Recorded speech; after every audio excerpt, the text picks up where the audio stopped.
Γεια σας, το όνομά μου είναι Φίλιππος Δημητρίου. Γεια σας, το όνομά μου είναι Ειρήνη Βουλάκου. Γεια σας, το όνομά μου είναι Νίκος Κατής. Είμαστε καλλιτέχνες. Στο Acting Studio της Αθήνας. Αυτό τον Ιούνιο ανεβάζουμε τις τρεις αδερφές του Άντων Τσέχοφ. Είναι κατάλληλη στιγμή για αυτό το έργο να ανεβεί. Του δεδομένου, αυτή τη στιγμή η Αθήνα και η Ελλάδα μας τι περνάει. Ζητάμε την υποστήριξή σας. Για να ανεβάσουμε το έργο. Για να μας βοηθήσετε να φέρουμε φρέσκο αέρα στο θέατρο. Στην Ελλάδα και ενδεχομένως στο εξωτερικό. Πολλοί άνθρωποι έχουν συνεισφέρει με τη δουλειά τους. Σκηνογράφος, σχεδιαστής φωτισμών, καλλιτέχνης, ο ενδυματολόγος μας.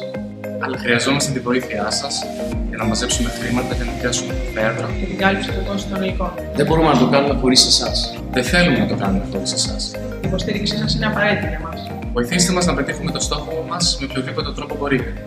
Συνεισφέρετε, μοιραστείτε την καμπάνια μας. Και βοηθήστε μας να εξαπλώσουμε την αγάπη για το θέατρο. Σας ευχαριστούμε. Σας ευχαριστούμε.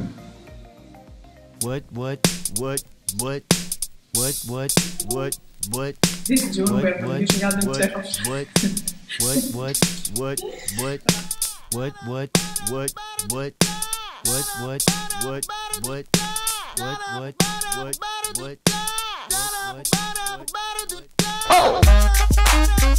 Oh!